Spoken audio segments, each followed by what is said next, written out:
जय जय राम श्री राम जय राम जय जय राम श्री राम जय राम जय जय राम श्री राम जय राम जय जय राम श्री राम जय राम जय जय राम श्री राम जय राम जय जय राम।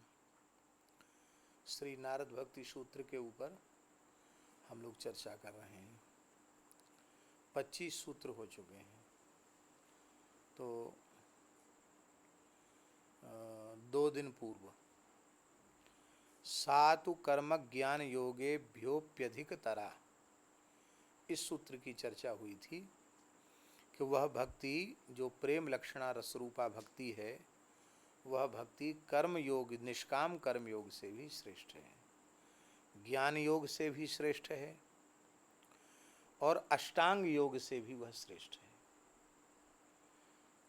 और इसकी चर्चा हमने भगवत कृपा से कर दी थी। कर्म ज्ञान योग से श्रेष्ठ क्यों है, कर्म योग से श्रेष्ठ क्यों है, अष्टांग योग से श्रेष्ठ भक्ति क्यों है, इसकी हमने चर्चा कर दी थी।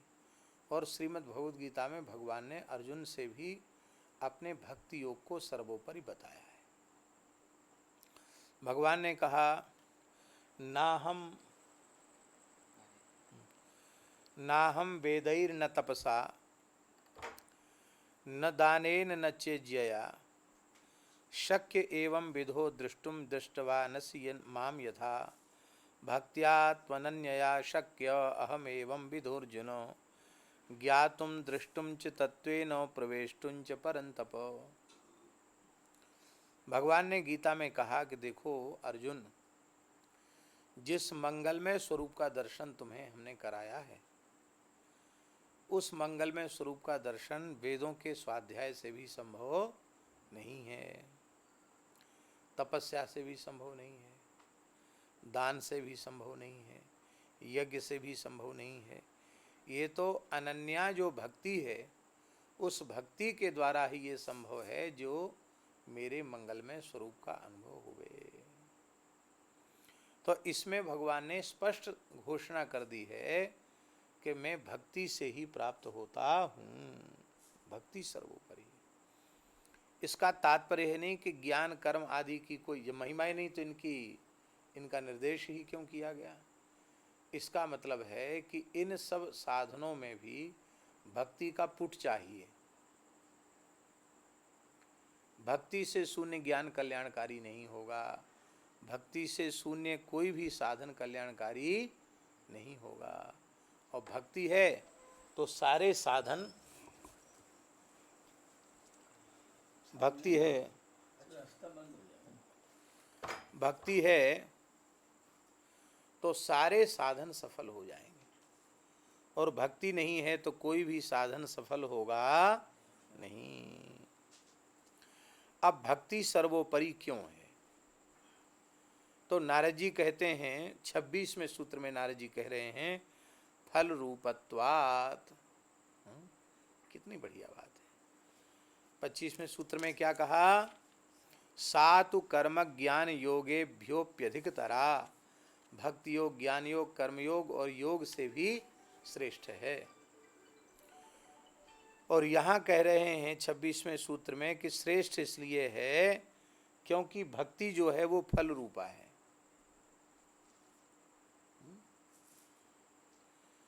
संपूर्ण साधनों का चरम फल ही भक्ति है। फल रूपत्वात्, फल रूप होने से श्रेष्ठ है। भागवत जी 18 पुराणों में श्रेष्ठ क्यों है, क्यों है श्रेष्ठ? क्योंकि नाभाजी कहते हैं साधन साध्य 17 पुराण फल रूपी श्री भागवत। भागवत फल रूपी है, तो फल रूपी होने से भागवत श्रेष्ठ है।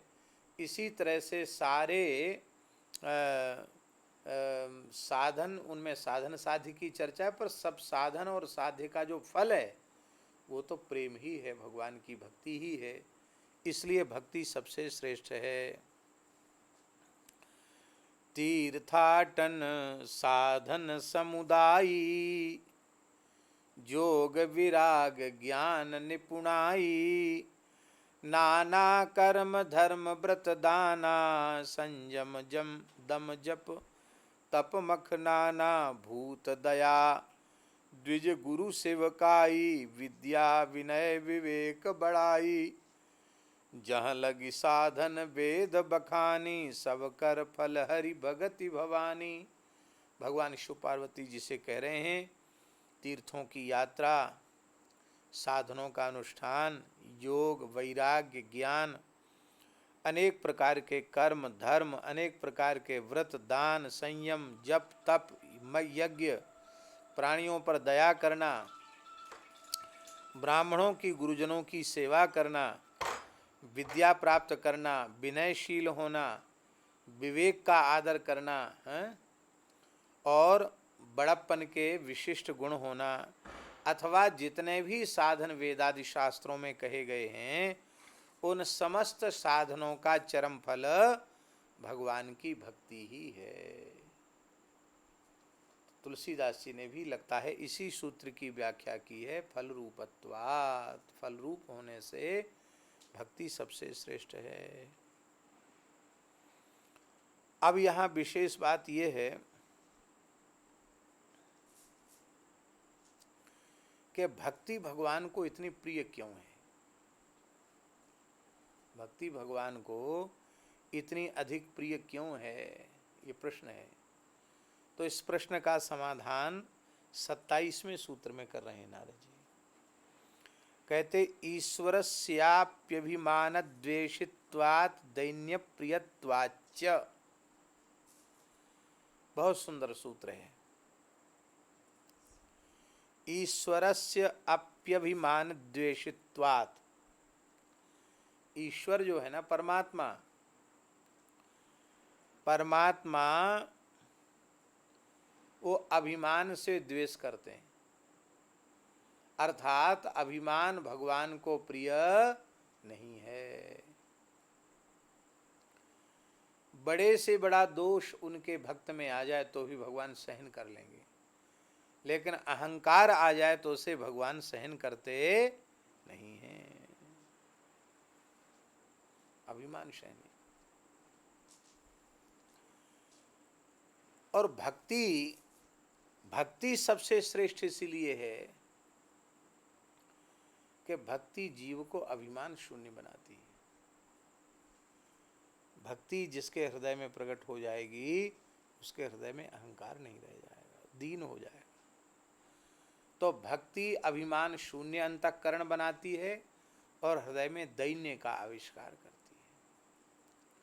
पूज्य सद्गुरुदेव भगवान श्री भक्तमाली जी महाराज, उनमें कैसा अपूर्व दैन्य था, यही भक्ति का प्रमाण है। पूज्य श्री सुदामा दास जी महाराज की श्रद्धांजलि सभा हुई, भारतवर्ष के बड़े बड़े लोग उपस्थित थे, क्योंकि श्री सुदामा दास जी महाराज का बड़ा प्रभाव था। वे एक श्रेष्ठ महापुरुष थे। महाराज जी भी उस सभा में थे। सब बैठे थे कि महाराज जी क्या बोलेंगे, महाराज जी क्या बोलेंगे। महाराज जी ने सबसे संक्षिप्त प्रवचन महाराज जी का था। महाराज जी बोले,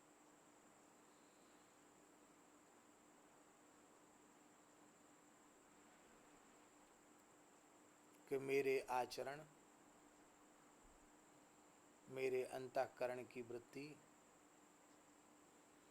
उसको आप लोग जानेंगे तो साधु की क्या चले, मुझे मनुष्य भी नहीं मानेंगे, मेरे मुंह पर थूकने लग जाएंगे।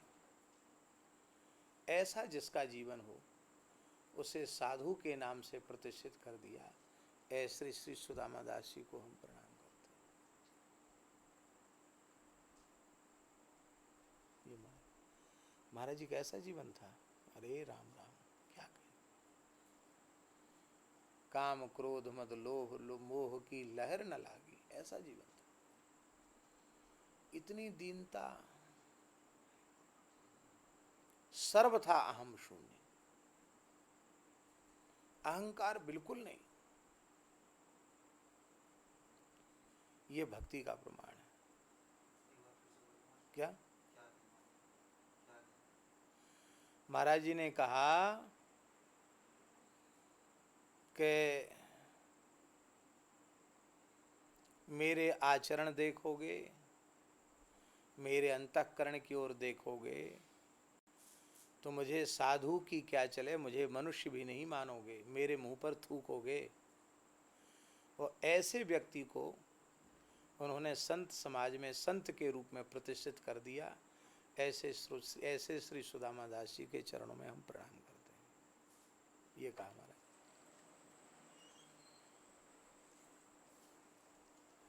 तो हम उस बात पर ये बोल रहे हैं कि क्या महाराज जी का ऐसा जीवन था, कल्पना ही नहीं थी, पर ये उनकी दीनता थी, बहुत भारी दीनता उनमें थी। अहम शून्य थे, बिल्कुल अहंकार था ही नहीं, अहंकार का लेश भी नहीं था। यही भक्ति की पहचान है। और नहीं तो महाराज 2 अक्षर कोई पढ़ लिख के आ जाए, इतना अहंकार हो जाता जिसका कोई ठिकाना नहीं। अहम शून्य थे।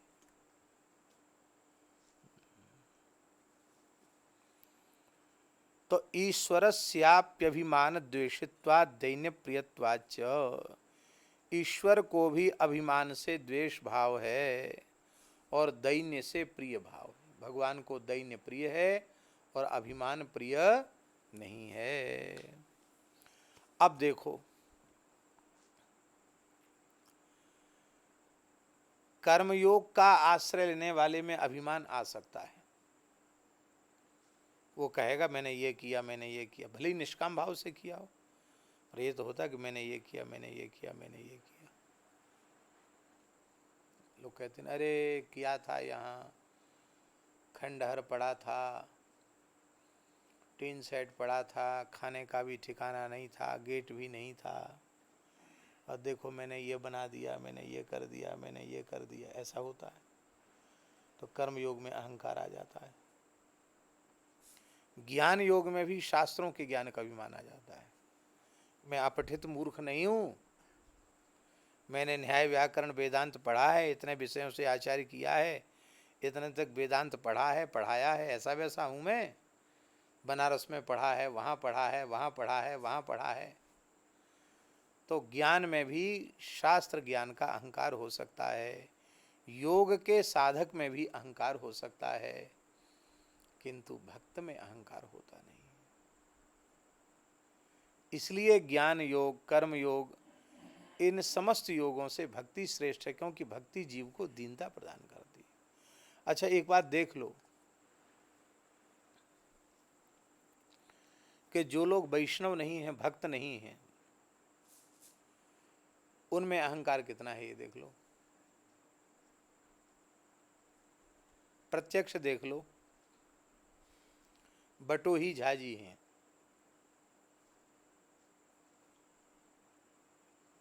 पंडित श्री झा जी, जिन्होंने सदगुरु चरितामृतम सानुवादम लिखा है, आनंद वृत्तम, अखंडानंद वृत्तम भी लिखा है, बहुत कुछ लिखा है, चैतन्य महाप्रभु जी का चरित्र लिखा है। तो वे भक्त हृदय हैं। भक्त हृदय होने से उनकी कितनी नम्रता है। हम उनके विद्यार्थी बनने लायक नहीं है, इतने विद्वान हैं वो। झा जी बहुत बड़े विद्वान हैं, विभागाध्यक्ष रहे हैं, विद्यापीठ में रहे हैं, बहुत ऊंचे पद पर रहे हैं वो। लेकिन इतने बड़े विद्वान होकर, इतने समर्थ विद्वान होकर के उनमें दीनता कितनी है। बाबूजी को प्रणाम करते हैं, मानते ही नहीं। जबकि वो ब्राह्मण हैं। और दूसरी तरफ देख लो,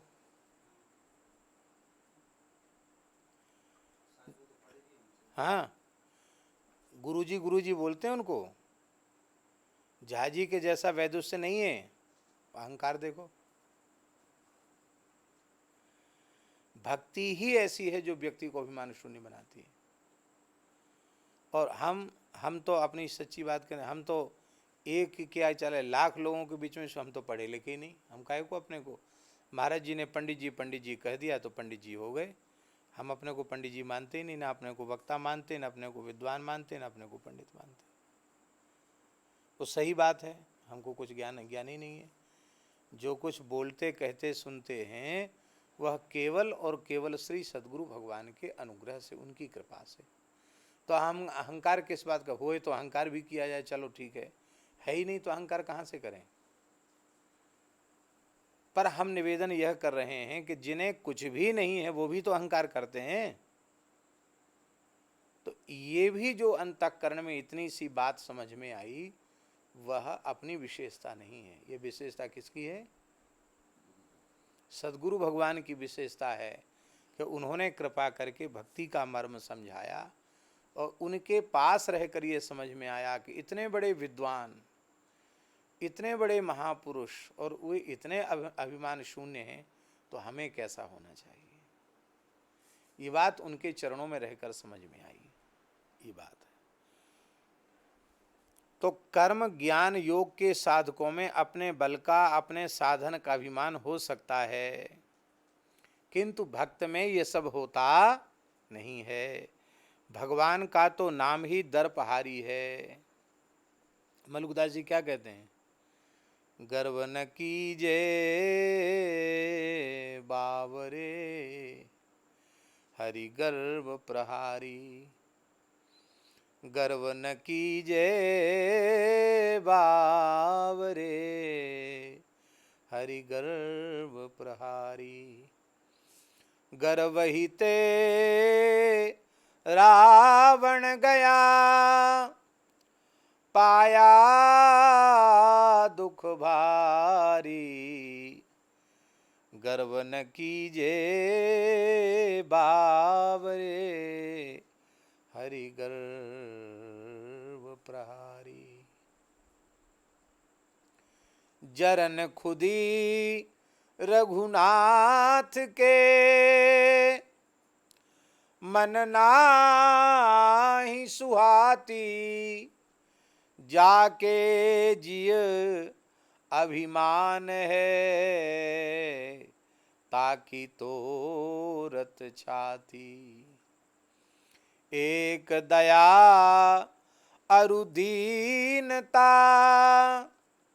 ले रहिए भाई। चरण गहो जाए साधु के, रीझें रघुराई। यही बड़ा उपदेश है, पर द्रोह न करिए। कह मलूक हरि सुमिर के, भव सागर तरिए। भगवान का स्मरण करके भव सागर से पार। अभिमान देखो, भगवान में न किसी के प्रति द्वेष है, न किसी के प्रति राग है, क्योंकि यद्यपि सम नहीं राग न रोसु। गहहि न पाप पुण्य गुण दोषु। ऐसे भगवान हैं, क्योंकि सबके प्रति समोहम सर्वभूतेषु न मे द्वेष्यस्तुहि न प्रियः। गीता जी में कहते हैं ना, सबके प्रति समूह, सभी का उद्धार करने वाले हैं। हाँ, उद्धार के साधन सबके अलग अलग हैं। अभिमानी का उद्धार दंड देकर के करते हैं, और दीन का उद्धार उसको गले लगा करके करते हैं।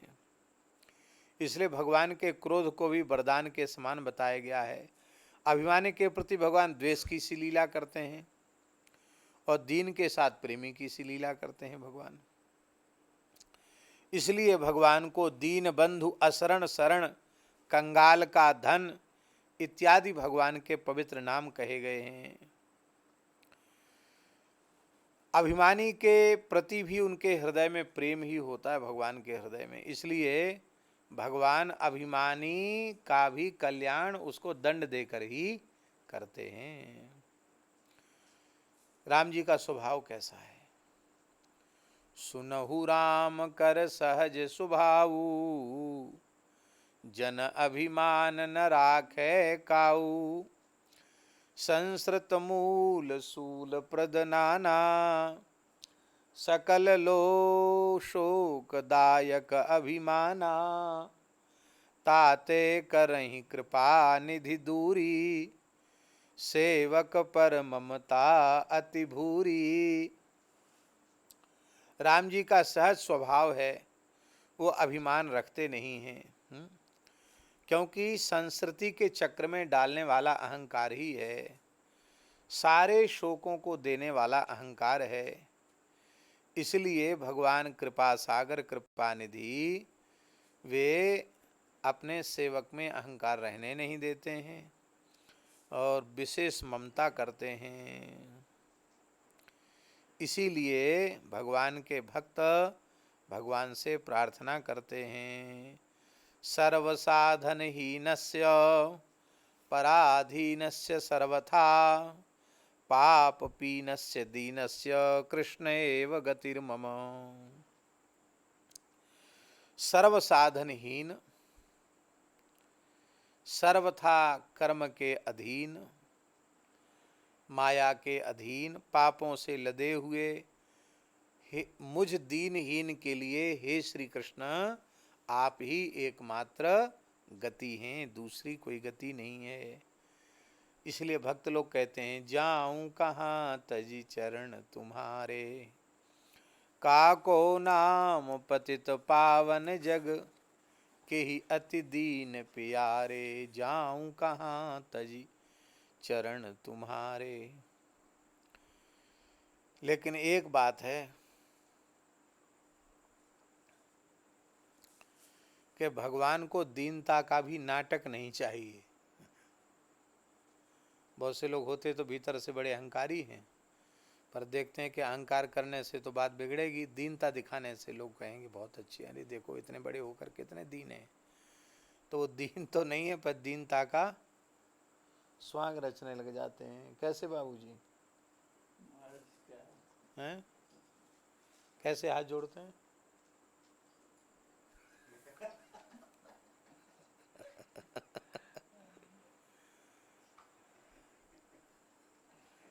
तो ये जो है दीनता का नाटक नहीं चाहिए, ये भीतर से दीनता चाहिए। तो भगवान कहते कि चलो नाटक कर लो हमारे साथ दीनता का। तब भगवान परीक्षा की घड़ी उपस्थित करते हैं।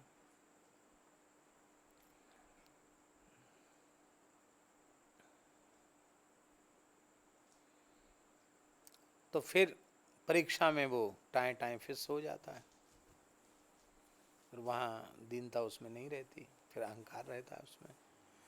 इसलिए वस्तुतः भक्ति जब जीव को प्राप्त हो जाएगी तो उसमें दीनता सहज रूप से आ जाएगी। तस्या ज्ञानमेव साधन मित्येके। 28वें सूत्र में देवर्षि नारद जी कह रहे हैं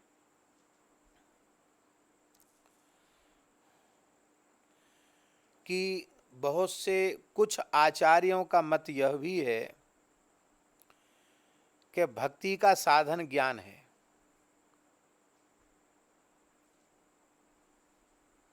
भक्ति का साधन ज्ञान है, माने ज्ञान के बिना भक्ति नहीं होती। अब देखो भक्ति माने क्या है नारद जी के अनुसार है? भक्ति माने क्या? सात्वस्मिन् परम प्रेम रूपा। ये बोलो ना तुम, काहे को पढ़ रहे भक्ति सूत्र? सात्वस्मिन् परम प्रेम रूपा, ये भक्ति का स्वरूप है। परम प्रेम रूपा भक्ति है, तो प्रेम कैसे होगा?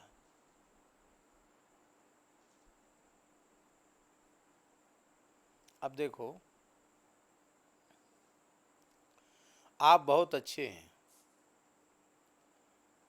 आपका स्वभाव बहुत अच्छा है, आपका चरित्र बहुत अच्छा है, आपका शील बहुत अच्छा है, आपकी योग्यता बहुत अच्छे अच्छे गुण हैं आप में, लेकिन आपके गुण हम जानते नहीं हैं।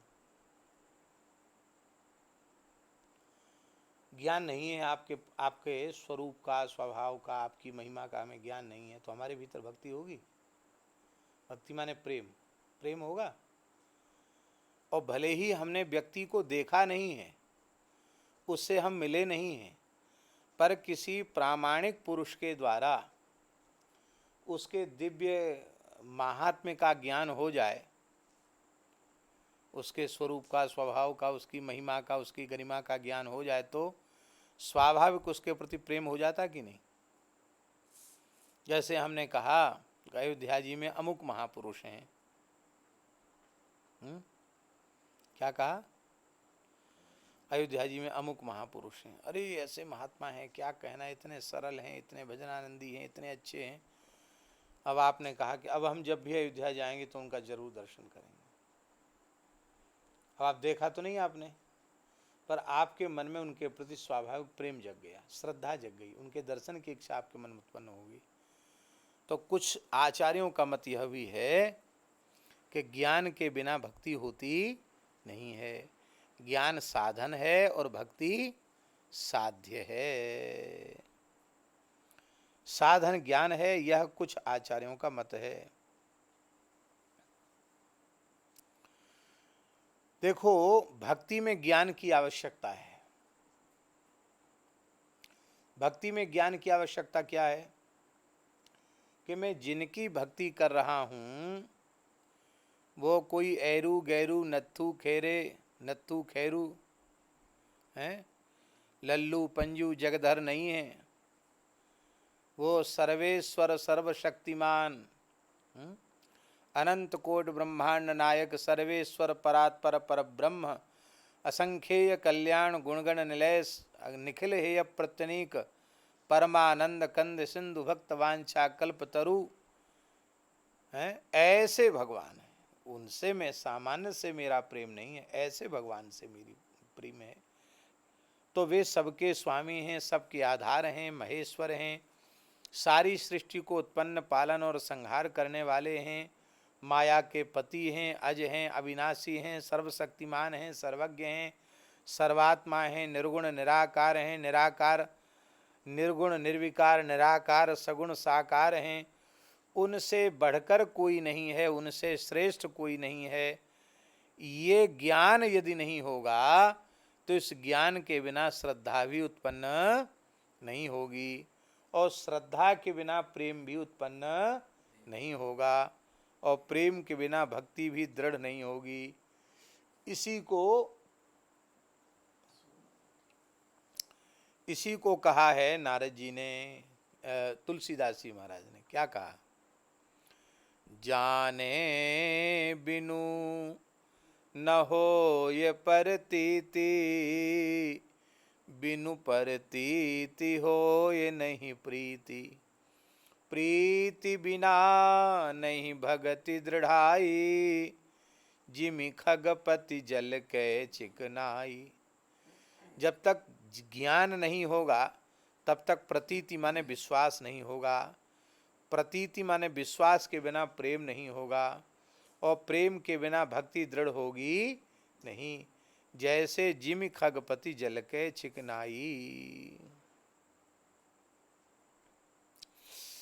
तो गृद्धराज, गजेंद्र, ध्रुव, शबरी आदि ने भगवान की भक्ति से भगवान को प्राप्त कर लिया। बोलो भक्तवत्सल भगवान की जय।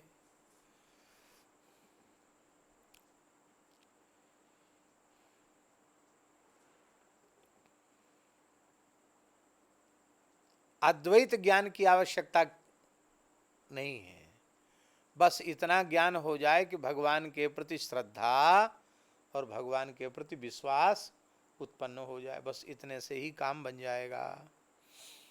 अब 29वें सूत्र में नारद जी कह रहे हैं, अन्योन्याश्रयत्व मित्यन्ये। कुछ आचार्यों का मत है कि भक्ति और ज्ञान वो एक दूसरे के आश्रित हैं।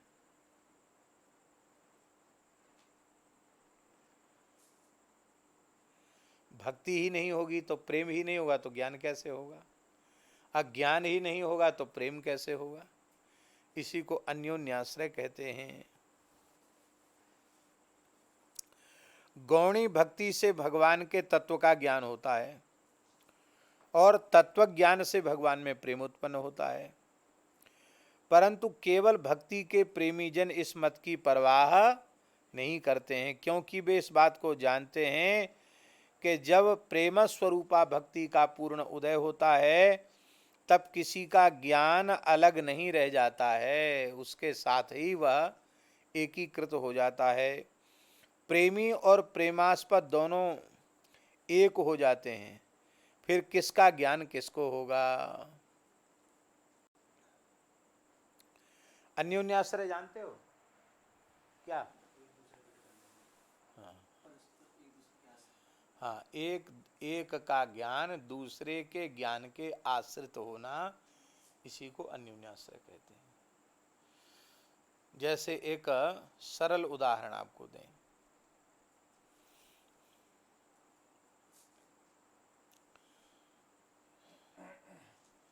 शांतानंद जी को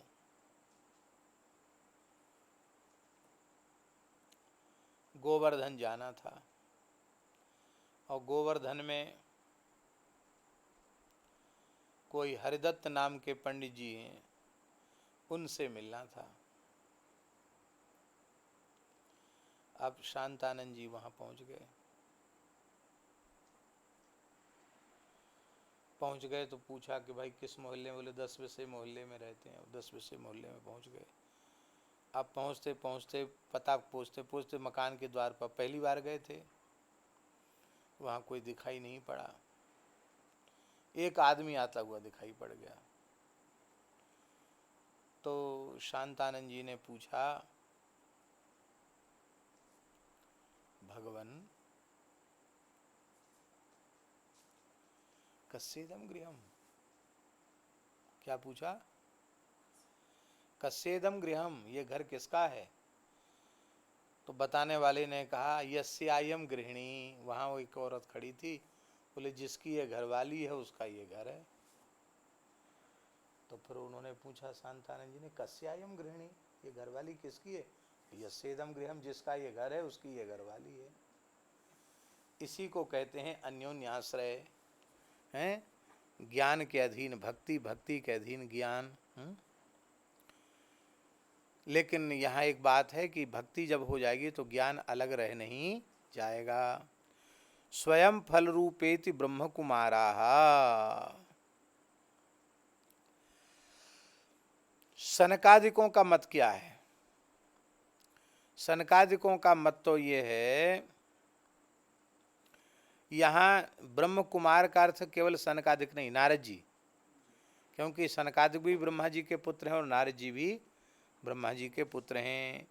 इनका मत क्या है कि भक्ति स्वयं फल रूपा ही है। सबसे भक्ति से ही ज्ञान हो जाएगा, भक्ति से ही वैराग्य हो जाएगा, भक्ति से ही सब कुछ हो जाएगा, क्योंकि भक्ति ही साधन है और भक्ति ही साध्य है। मूल भी भक्ति है और फल भी भक्ति है। इसलिए भक्तगण भक्ति के लिए ही भक्ति करते हैं। भक्ति का प्रयोजन क्या है? भक्ति क्यों करना चाहते हैं भगवान की? हमको भक्ति प्राप्त हो, तो भक्ति के लिए भक्ति करते हैं। भक्ति स्वयं फल रूपा है, वह न किसी साधन से मिलती है और न भक्ति से श्रेष्ठ कोई वस्तु है।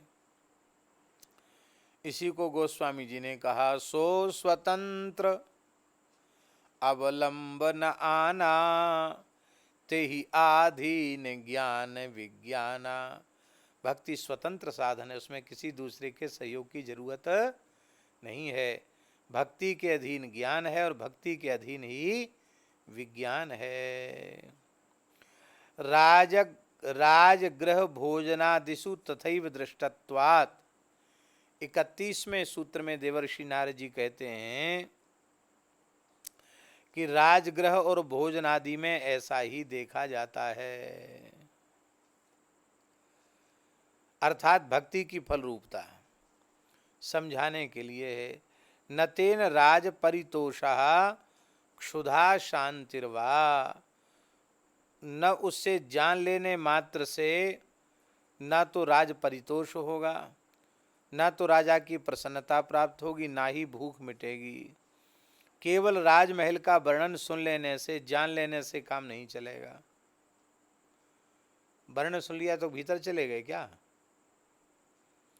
तो जान लिया राजा धर्मात्मा है, राजा शक्तिशाली है, राजा प्रजा हितैषी है, रूप गुण संपन्न है, यह बात भी जान ली, पर जानने से क्या हुआ?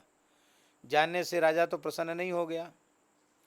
इसी प्रकार जान लिया कि हलवा मीठा है, घी शक्कर से बनता है, बड़ा स्वादिष्ट है, अब बहुत अच्छा है, उसमें केसर पड़ी हुई है, इलायची पड़ी हुई है, खूब लंबी चौड़ी व्याख्या कर दो, पर इससे भूख तो मिटेगी नहीं।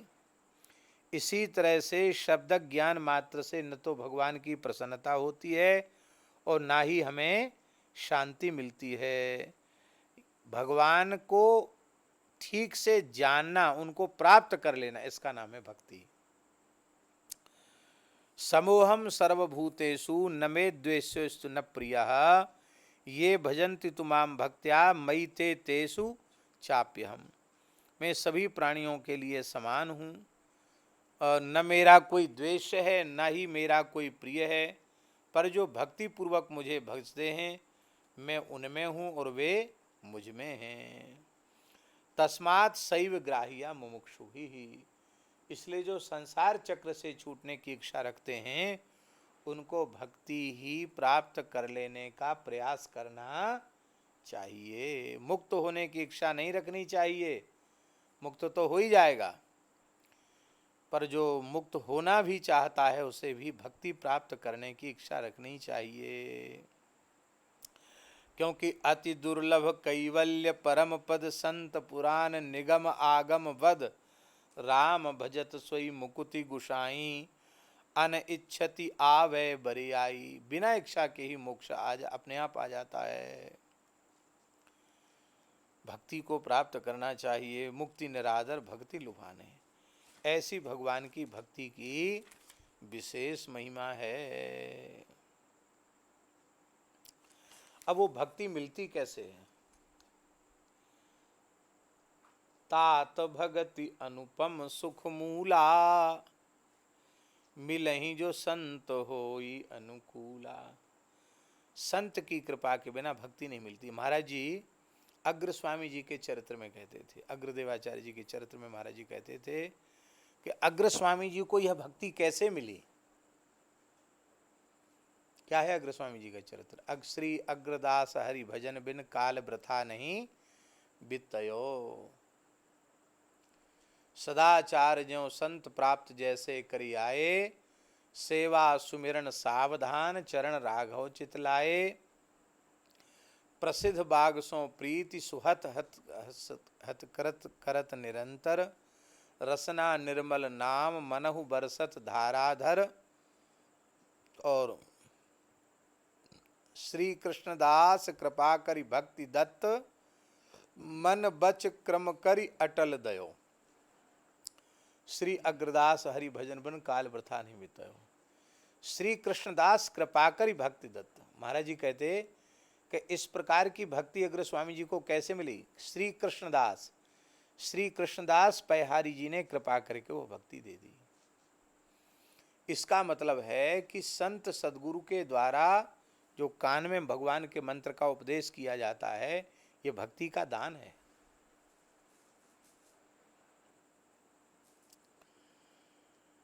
इसीलिए मंत्र दीक्षा के बाद एक भी दिन मंत्र जप का त्याग नहीं करना चाहिए।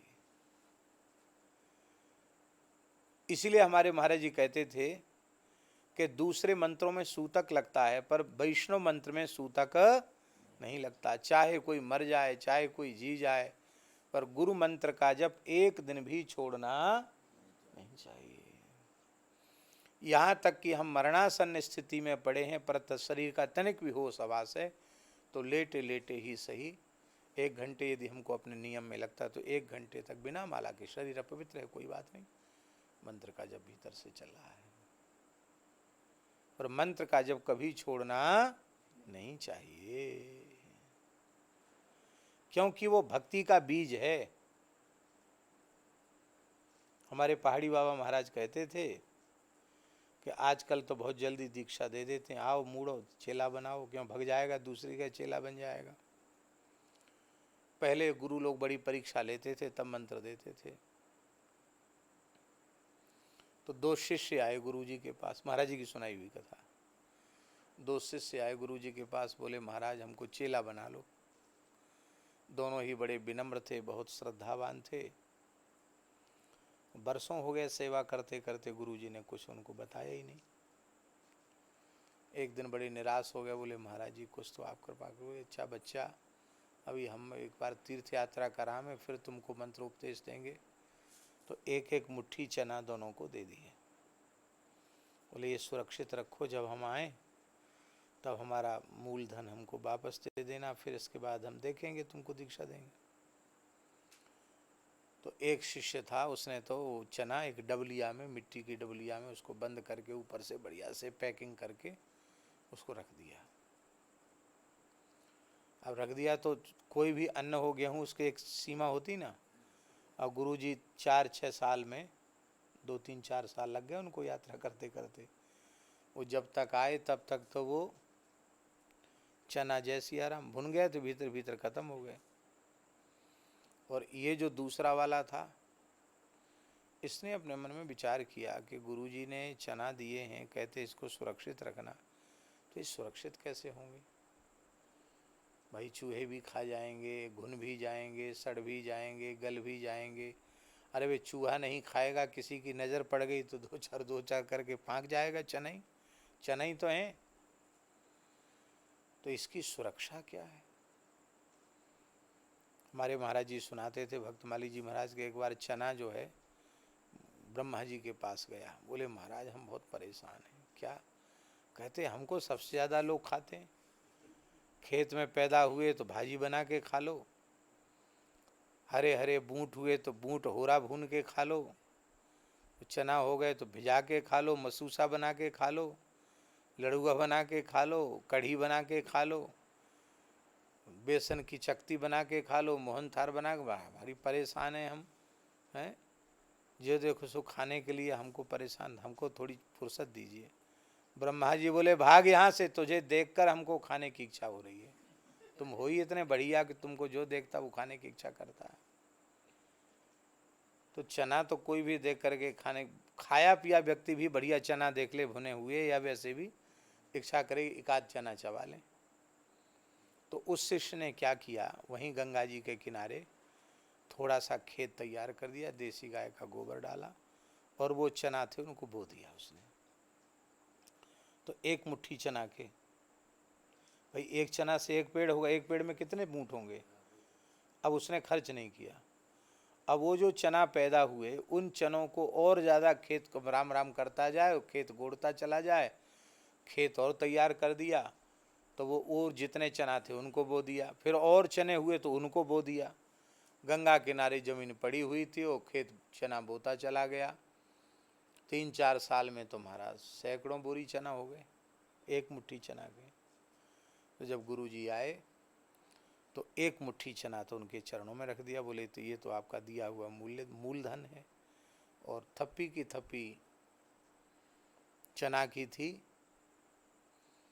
उसकी थप्पी की थप्पी सामने लगा दी। बोले ये महाराज आपका ब्याज है, ये तो मूलधन है। हाँ ये मूलधन है और ये ब्याज है।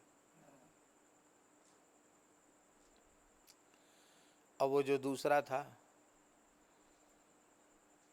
उसको बुलाया, बोले लाओ तुम। उसने डबलिया खोली तो राख निकली भीतर से। गुरुजी बोले तुम चेला बनने लायक नहीं हो, तुमको मंत्र भी देंगे तो ऐसे ही तुम डबलिया में बंद करके धर दोगे, एक माला भी फेरोगे नहीं, इसकी भी राख बना दोगे, तुम चेला बनने लायक नहीं हो। जाओ घूमो फिरो ऐसे ही भजन करो, ये शिष्य बनने योग्य है। तो ये बात है। तो कहने का आशय ये है कि गुरुजनों ने जो मंत्र दिया है वो मंत्र नहीं है, वो भक्ति का ही दान है। उसको आगे बढ़ाओ। कितना ज़्यादा भजन करते हो, ये 21 माला तो बताई जाती है नियम के लिए, पर इसका मतलब ये थोड़ी कि खींचतान के कैसे भी ज़बरदस्ती 21 माला कर लो और फिर हो गई छुट्टी, ऐसा नहीं है। इससे अधिक समय मिलता तो और अधिक करो, ज़्यादा से ज़्यादा करो। जितना ज़्यादा करोगे उतना ज़्यादा लाभ होगा, उतना ज़्यादा भगवान में प्रेम होगा।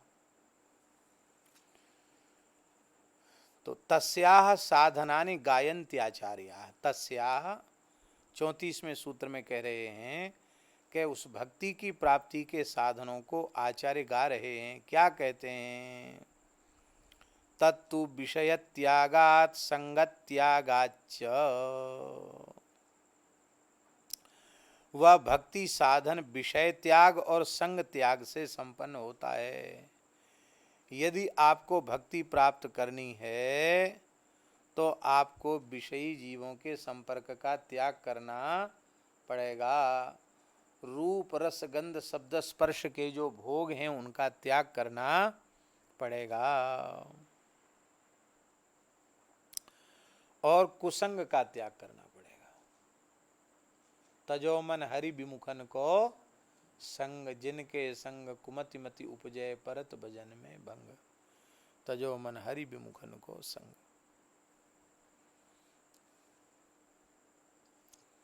हमारे महाराज जी कहते थे कि आप साधु बनना चाहते हो तो आप साधुओं का संग करना शुरू कर दो, साधु हो जाओगे। साधु भी बिगड़ जाते गृहस्थियों का संग करके,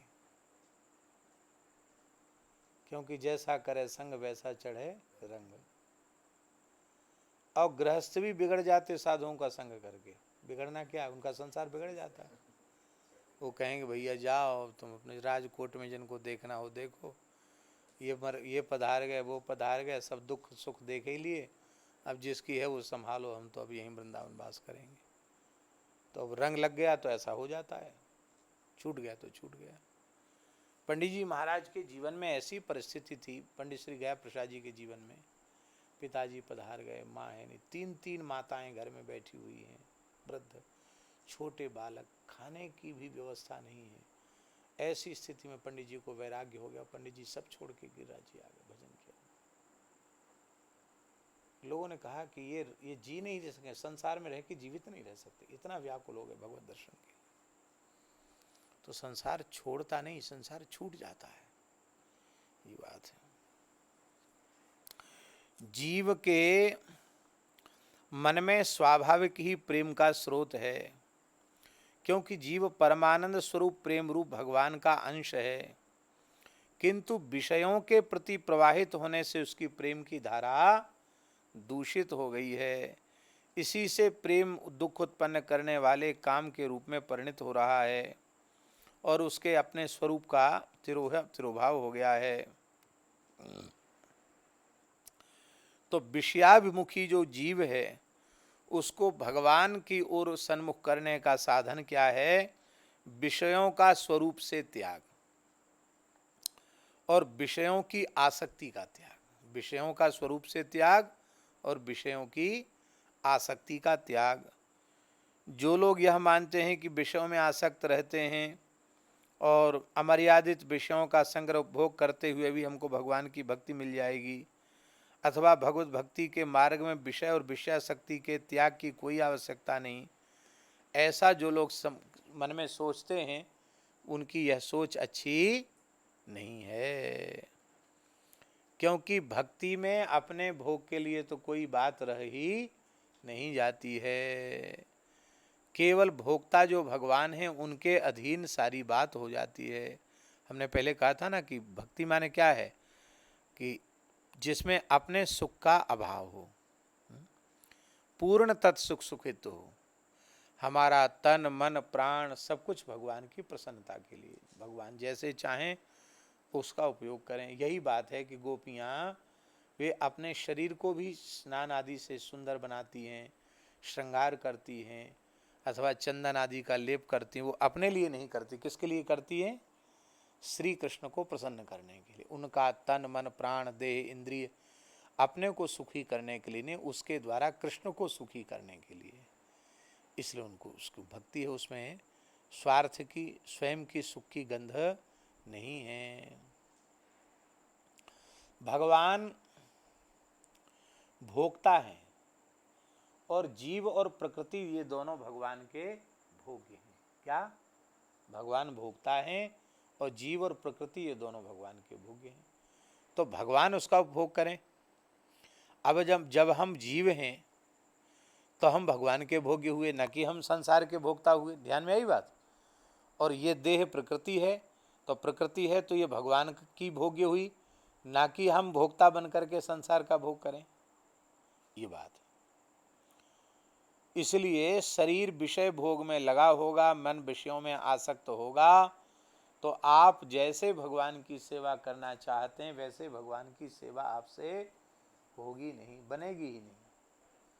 सेवा के नाम पर खाना पूर्ति होगी, इतनी देर का पाठ, इतनी देर की माला, इतनी देर का, और फिर अपने प्रपंच, तो भक्ति नहीं बनेगी। भक्ति तो तभी बनेगी जब विषयों का स्वरूप से त्याग और विषयों के प्रति होने वाली, भोगों के प्रति होने वाली आसक्ति का त्याग, दोनों का त्याग हो जाएगा, तभी होगी।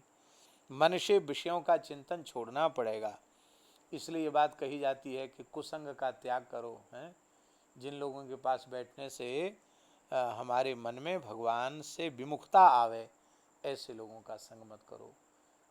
उल्टी चीज़ पलटी चीज़ खाने पीने की वृत्ति जगह, ऐसे लोगों का। इसीलिए मोबाइल के त्याग का बात क्यों बोलते हैं हम जब बार बार, इसलिए बोलते हैं कि ये भी कुसंग है, कुसंग का त्याग। तो क्योंकि गीता जी में भगवान ने कहा विषयान ध्यायतो ध्यायतश्चित्तम विशेषु विसज्यते मां मनुस्मरतश्चित्रम मय्येव प्रबलीयते। श्रीमद् भागवत में भगवान ने कहा है विषयों का ध्यान करते करते चित्त विषयाकार हो जाता है, और मेरा ध्यान करते करते चित्त मेरे आकार में परिणत हो जाता है। मन को जहाँ लगाओगे वहीं लग जाएगा। इसलिए जो मन को भोगों में संसार में लगाओगे तो वहाँ लग जाएगा, और जिनका मन भोगों में संसार में लगा उनमें मन लगाओगे तो भी आपका मन वहाँ लगने लग जाएगा। हमारे महाराज जी का स्वभाव था, भक्तमाली जी का, किसी विद्यार्थी के विवाह की चर्चा चलने लगती, एक बार भी चर्चा उनके कान में आ गई कि अब घर में कोई देखने वाले आने वाले हैं, अब विवाह के योग्य हो गया विवाह की, अब हमारा विवाह होगा, ऐसे कोई चर्चा महाराज जी के कान में पड़ जाती, महाराज जी प्रेम से बुलाते, अब आपके विवाह की बात आ गई है, अब आपको घर चले जाइए, अब मेरे पास नहीं रह सकते, ऐसे हो, मेरे पास नहीं रह सकते। महाराज जी गलती, कोई गलती नहीं, गृहस्थाश्रम में जाना कोई गलती है? कोई गलती नहीं। अब तुमको वृंदावन में रहना है तो किराए से कमरा लेके रहो या अन्य स्थान में रहो। क्यों? हमारे पास विरक्त साधक, विरक्त संत रहते हैं। तुम भले ही किसी से कुछ नहीं कहोगे, पर लोग बार बार तुम्हारे ब्याह की चर्चा पूछेंगे, कब होगा तुम्हारा ब्याह, कब हो रहा है तुम्हारा ब्याह। तो विरक्तों के द्वारा इस प्रकार की चर्चा करना भी अच्छा नहीं है। और तुम्हारे मन में भी अब विषय के संस्कार जग गए हैं, तो तुम्हारा मन भी उधर छूट गया, इसलिए ठीक नहीं, चले जाओ। तो जिस किसी विद्यार्थी के ब्याह की उसको भेज देते तुरंत। विद्यार्थी हमारे के पास हमेशा ही रहते थे। इसीलिए ध्यान, चिंतन, कीर्तन, भगवत सेवा, साधु सत्कार, सत्संग, ये सब बार बार करना चाहिए, जिससे मन भगवान में लगे। तन मन को चाह कर करके लगाना नहीं चाहिए। हमारे यहाँ महाराज जी यहाँ खाक चौक की बात बता रहे हैं। खाक चौक में महाराज जी कोई नया साधु होता उसको विद्यार्थी के पास नहीं बैठने देते। भाई तुम विद्यार्थियों को मालूम, उनको घर पढ़ लिख के घर जाना है, उनको संसार करना, तुम्हारा क्या काम है उनके पास बैठने का? उनका रास्ता अलग है, तुम्हारा रास्ता अलग है, वहाँ क्यों बैठते तुम? तो महाराज जी कहते थे कि भाई साधु बनना है तो विद्यार्थियों को संग नहीं करना पड़ेगा। अब विद्यार्थियों को भी कहते पढ़ना लिखना नहीं है, बाबा जी बनना है क्या? बैठ गए बाबा जियों के पास, विद्यार्थियों से कहते थे। और यहाँ रहते विद्यार्थी सब बाबा जी जैसे ही थे, महाराज जी का ऐसा ही था। अब तो सब मनमाने रहने लग गए हैं, सब जगह समय बदल गया। तो इस प्रकार से त्यागा स्नेह से त्यागो विषयाणाम तथैविचो रमा विलास राम अनुरागी तजत बमन इव नर बड़भागी। बमन के समान भोगों का त्याग कर देते हैं। इसलिए गीता जी में, श्रीमद् भागवत में भगवान ने कहा मयि अर्पितात्मना सभ्य निरपेक्षस्य सर्वतः मयात्मना सुखम यत्तत् कुतः स्यात् विषयात्मनाम। क्या बढ़िया बात। एकादश स्कंद में भगवान ने कहा मुझ में चित्त लगाने वाले, समस्त विषयों की अपेक्षा छोड़ने वाले भक्त को आत्मस्वरूप का सुख मुझसे प्राप्त होने लग जाता है। और उस भक्त को जो सुख मिलता है वह सुख विषयोन्मुख अथवा विषयासक्त जीव को कभी भी उपलब्ध नहीं हो सकता है। क्योंकि अव्यावृत भजनात्, अखंड भजन से भक्ति का साधन संपन्न होता है। आपको अखंड भक्ति करनी पड़ेगी। भगवत सेवा, संत सेवा, गुरु सेवा, गौ सेवा, ब्राह्मणों की सेवा, ये सब भक्ति की प्राप्ति के साधन। आज वो नारायण दास जी बहुत अच्छी बात कह रहे थे। बोले कहते सब छोड़ के केवल भजन करो, तो बोले भजन बनता नहीं है, सेवा करते हुए भजन बहुत अच्छा बनता है। कह रहे थे ना, सेवा में लगे रहो, भीतर से भजन करते रहो, बहुत अच्छा भजन बनता है। ये बात है। क्योंकि बारी मथे घृत होए बरु सिकता ते बरु तेल, बिनु हरि भजन न भवतरीय सिद्धांत अके अपेल। तो सतु दीर्घ काल नैरंतर्य सत्कार सेवितो दृढ़ भूमि ही। पातंजलि योग सूत्र में महर्षि पतंजलि ने कहा है कि दीर्घ काल पर्यंत निरंतर सत्कार के साथ करने से अभ्यास दृढ़ होता है, फिर भगवान की सतत स्मृति प्राप्त हो जाती है। अनन्य चेता सतम यो माम स्मरति नित्यसः तस्याहम सुलभा पार्थो नित्य युक्त योगिना। उसके लिए मैं सुलभ हो जाता हूँ। इसलिए श्वासा माही जपेते दुविधा रहे न कोय, श्वास श्वास सुबिरन करो यह उपाय अति नीक। लोकेपि भगवत गुण श्रवण कीर्तनात्, लोक समाज में भी भगवान के गुण श्रवण और कीर्तन से भक्ति साधन संपन्न हो जाती है, भक्ति प्राप्त होने लग जाती है। इसलिए जो लोग मनुष्य जन्म लेकर के भी कथा नहीं सुनते, कीर्तन नहीं करते, सत्संग नहीं करते, वो कुत्ते गधे के समान, नीच पशुओं के समान हैं, जिनके कान में भगवान का नाम नहीं पड़ता, कथा नहीं पड़ती, उनके कान सर्प के बिल के समान है, उनकी जिह्वा मेढक के जिह्वा के समान टर टर करने वाली है। ये सब इसलिए प्रेम से भगवान की कथा सुननी चाहिए, उसी से भक्ति प्राप्त होगी। बस अब इसको आगे की चर्चा हम कल करेंगे।